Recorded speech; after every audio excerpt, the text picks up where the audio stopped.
जय श्री कृष्ण। राधे कृष्ण। ओम नमो भगवते वासुदेवाय।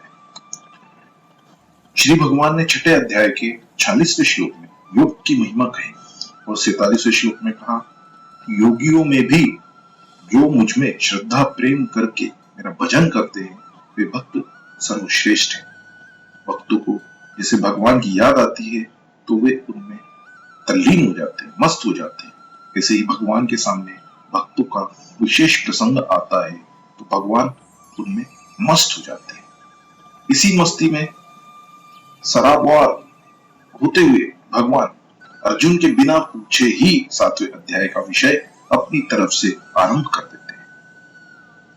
मेरे में भगवान बोलते हैं, मेरे में ही जिसका मन आसक्त हो गया है, अर्थात अधिक स्नेह के कारण जिसका मन स्वाभाविक ही मेरे में लग गया है, चिपक गया है, उसको मेरी याद करनी नहीं पड़ती, प्रत्युत स्वाभाविक मेरी याद आती है और विस्मृति कभी होती ही नहीं। ऐसा तू मेरे में मन वाला, जिसकी उत्पत्ति विनाशील वस्तुओं का और शब्द स्पर्श रूप रस तथा गंध का आकर्षण मिट गया है, जिसका इस लोक में शरीर के आराम आदर सत्कार और नाम की बड़ाई में तथा स्वर्ग आदि परलोक के भोगों में किंचित मात्र भी खिंचाव आसक्ति या प्रीता नहीं है, प्रत्युत केवल मेरी ही तरफ खिंचाव है। ऐसे पुरुष का नाम मय्यास तमोगुना है।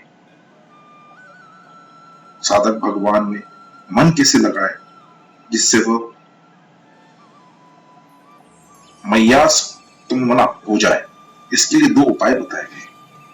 साधक जब सच्ची नियत से भगवान के लिए ही जब ध्यान करने बैठता है तब भगवान उसको अपना भजन मान लेते हैं।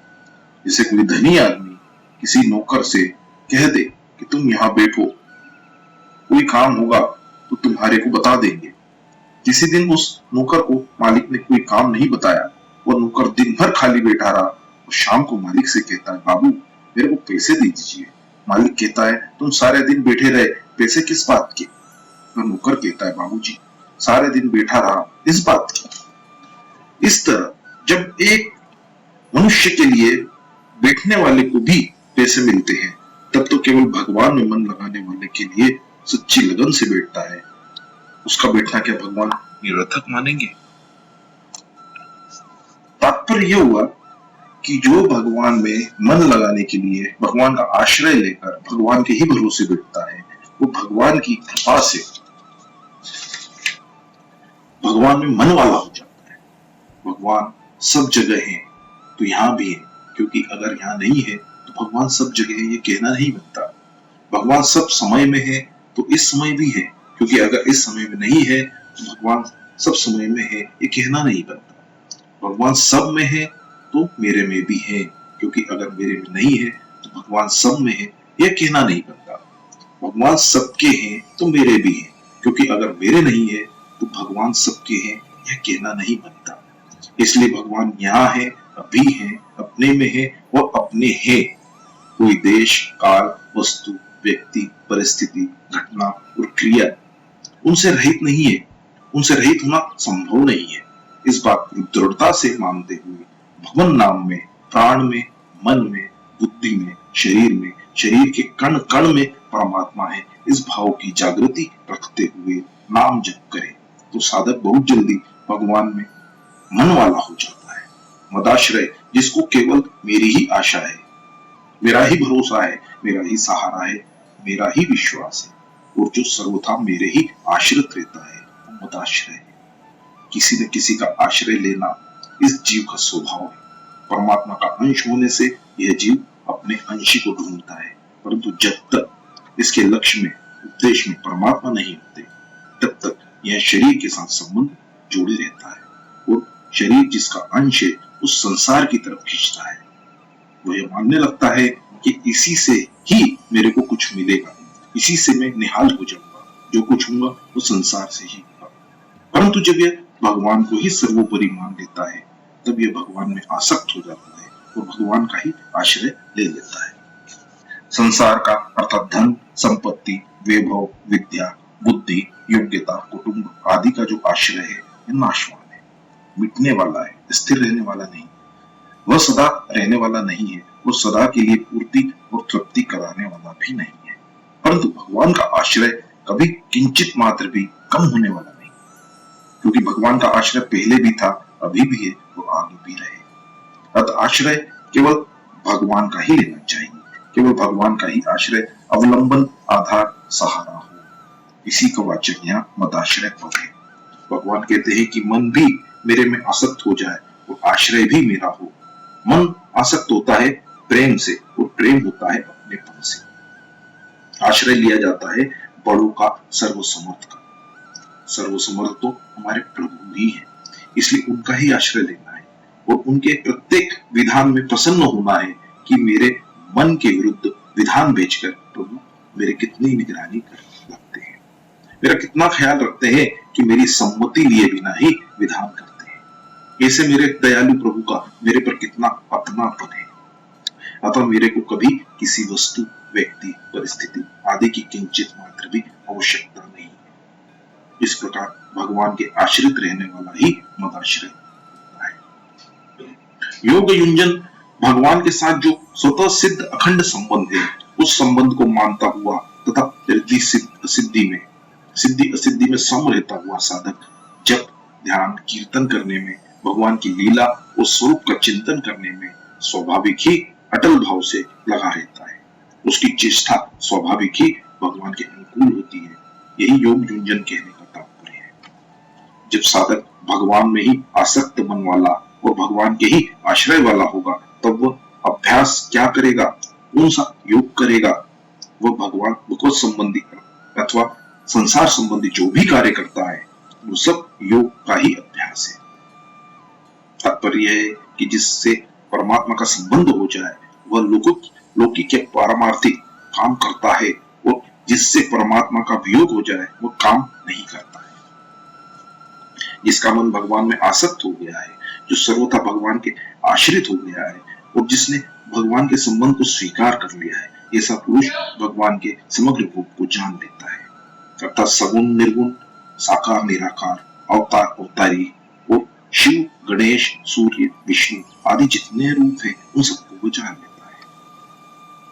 भगवान अपने भक्त की बात कहते कहते अघाते नहीं है और कहते हैं कि ज्ञान मार्ग से चलने वाला तो मेरे को जान सकता है और प्राप्त कर सकता है, परंतु भक्ति से तो मेरा भक्त समग्र रूप को जान सकता है और इष्ट का अर्थात जिस रूप से मेरी उपासना करता है, इस रूप का दर्शन भी कर सकता है।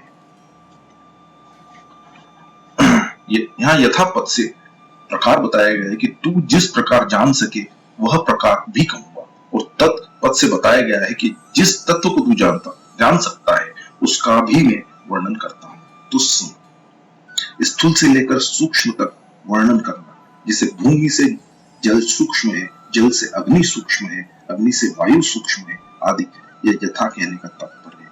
इस यथा अर्थात प्रकार का वर्णन इसी अध्याय के चौथे से 7वें श्लोक तक हुआ है। छठे अध्याय के 47वें श्लोक में प्रथम पुरुष का प्रयोग करके सामान्य बात कही थी। अब यहाँ 7वां अध्याय प्रारंभ करते हुए मध्यम पुरुष तू का प्रयोग करके अर्जुन के लिए विशेषता से कहते हैं कि तू जिस प्रकार मेरे समग्र रूप को जानेगा, वह मेरे से सुन। इससे पहले 6 अध्यायों में भगवान के लिए समग्र शब्द नहीं आया है। चौथे अध्याय के 23वें श्लोक में कर्म के विशेषण के रूप में समग्र शब्द आया है, और यहाँ समग्र शब्द भगवान के विशेषण के रूप में आया है। समग्र शब्दों में भगवान का तात्विक स्वरूप सबका सब आ जाता है, बाकी कुछ नहीं बचता। इस श्लोक में आसक्ति केवल मेरे में ही हो, आश्रय भी केवल मेरा ही हो, फिर योग का अभ्यास किया जाए तो मेरे समग्र रूप को जान लेगा। ऐसा कहने में भगवान का तात्पर्य है कि अगर मनुष्य की आसक्ति भोगों में है और आश्रय रुपए पैसे, कुटुंब आदि का है, तो कर्म योग, ज्ञान योग, ध्यान योग आदि किसी योग का अभ्यास करता हुआ भी मेरे को नहीं जान सकता। मेरे समग्र रूप को जानने के लिए तो मेरे में ही प्रेम हो, मेरा ही आश्रय हो, मेरे से किसी भी कार्य पूर्ति की इच्छा न हो, ऐसा होना चाहिए। और ऐसा नहीं होना चाहिए, इस कामना को छोड़कर भगवान जो करते हैं वही होना चाहिए, और भगवान जो नहीं करना चाहते वो नहीं होना चाहिए। इस भाव से केवल मेरा आश्रय लेता है और मेरे समग्र रूप को जान लेता है। इसलिए भगवान अर्जुन को कहते हैं कि तू मदाश्रय हो जा। परमात्मा के साथ वास्तविक संबंध का नाम योगम है। उस संबंध को अखंड भाव से मानने का नाम युंजन है। तात्पर्य है कि मन, बुद्धि, इंद्रियां आदि के साथ संबंध मानकर अपने में मैं रूप से जो एक व्यक्तित्व मान रखा है, उसको न मानते हुए परमात्मा के साथ जो अपनी वास्तविक अभिन्नता है उसका अनुभव करता रहे। जो कुछ कार्य संसार दिखता है उसमें कारण रूप से भगवान ही है। यह तत् कहने का तात्पर्य है। इसका वर्णन इसी अध्याय के 8वें 12वें श्लोक तक हुआ है। वास्तव में योग युंजन की इतनी आवश्यकता नहीं है जितनी आवश्यकता संसार की आसक्ति और आश्रय छोड़ने की। संसार की आसक्ति और आश्रय छोड़ने से परमात्मा का चिंतन स्वतः स्वाभाविक होता रहेगा और संपूर्ण क्रियाएं निष्काम भाव पूर्वक होने लगेंगी। फिर भगवान को जानने के लिए उसको कोई अभ्यास नहीं करना है। इसका तात्पर्य यह है कि जिसका संसार की तरफ खिंचाव है और जिसके अंतकरण में उत्पत्ति विनाशशील वस्तुओं का महत्व बैठा हुआ है, वो परमात्मा के वास्तविक स्वरूप को नहीं जान सकता, कारण कि उसकी आसक्ति, कामना, महत्ता संसार में, जिससे संसार में परमात्मा के परिपूर्ण रहते हुए भी वह उनको नहीं जान सकता। मनुष्य का जब समाज के किसी बड़े व्यक्ति से अपनापन हो जाता है तब उसको एक प्रसन्नता होती है। इसे ही जब हमारे सदा के हितैषी और हमारे खास अंशी भगवान में आत्मीयता जागृत हो जाती है, तब हरदम प्रसन्नता रहते हुए एक अलौकिक विलक्षण प्रेम प्रकट हो जाता है। फिर साधक स्वाभाविक ही भगवान में मन वाला और भगवान के आश्रित हो जाता है। आश्रय, अवलंबन, अधीन, अधीनता, प्रपत्ति और सहारा, ये सभी शब्द शरणागति के पर्यायवाचक होते हुए भी अपना अलग अर्थ रखते हैं। जैसे आश्रय, जिसे हम पृथ्वी के आधार के बिना जी नहीं सकते और उठना बैठना आदि कुछ भी नहीं कर सकते, ऐसे ही प्रभु के आधार के बिना हम जी नहीं सकते और कुछ भी नहीं कर सकते। जीना और कुछ भी करना प्रभु के आधार से ही होता है। इसी को आश्रय कहते हैं।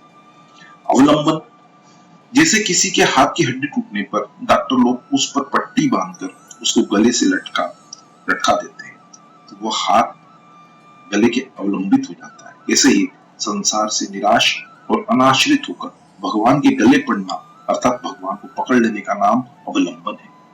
आधीनता दो तरह से होती है। एक तो कोई जब हमें जबरदस्ती अधीन कर ले या पकड़ ले, और दूसरा हम अपनी तरफ से किसी के अधीन हो जाए या उसके दास बन जाए। ऐसे ही अपना कुछ भी प्रयोजन न रखकर अर्थात केवल भगवान को ही लेकर ही अनन्य भाव से सर्वदा भगवान का दास बन जाना और केवल भगवान को ही अपना स्वामी मान लेना अधीनता है।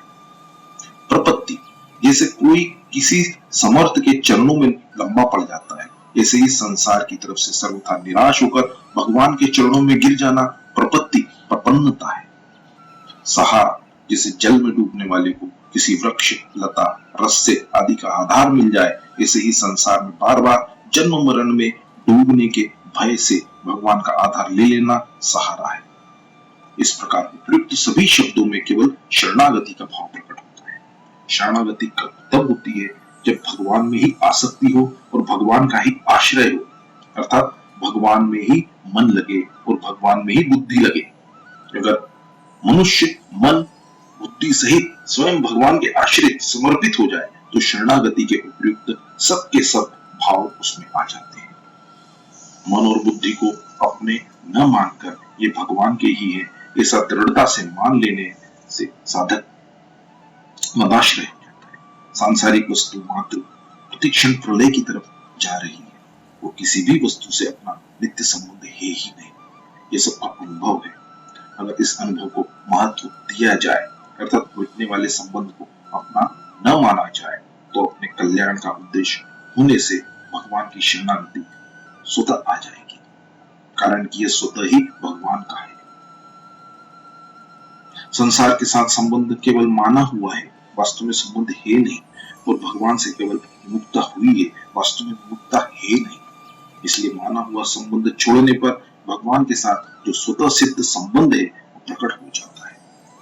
परिशिष्ट भाव यह है कि जिसका मन स्वाभाविक ही भगवान की तरफ खींच गया है, जो सर्वदा भगवान के आश्रित हो गया है और जिसने भगवान के साथ अपने स्वतः सिद्ध नित्य योग आत्मीय संबंध को स्वीकार कर लिया है, वो भक्त भगवान के समग्र रूप को जान लेता है। सब कुछ भगवान ही है, यह भगवान का समग्र रूप है। मैया तुंगमना में प्रेम की और मदाश्रय में श्रद्धा की मुख्यता है। समग्र मां, इसमें समग्र समग्र रूप विशेषण और मां भगवान विशिष्ट है। भक्त का संबंध विशेषण के साथ न होकर विशिष्य के साथ होता है। अर्जुन ने पिछले अध्याय में अपना संशय प्रकट किया था, इसलिए भगवान कहते हैं कि अब मैं वही बात कहूंगा जिससे कोई संशय की बात न रहे। उस समग्र रूप का वर्णन मैं इस प्रकार ढंग, युक्ति, शैली से करूंगा जिससे तुम मेरे को सुगमता पूर्वक यथार्थ रूप से जान लेगा। जय श्री कृष्ण, राधे कृष्ण। ओम नमो भगवते वासुदेव।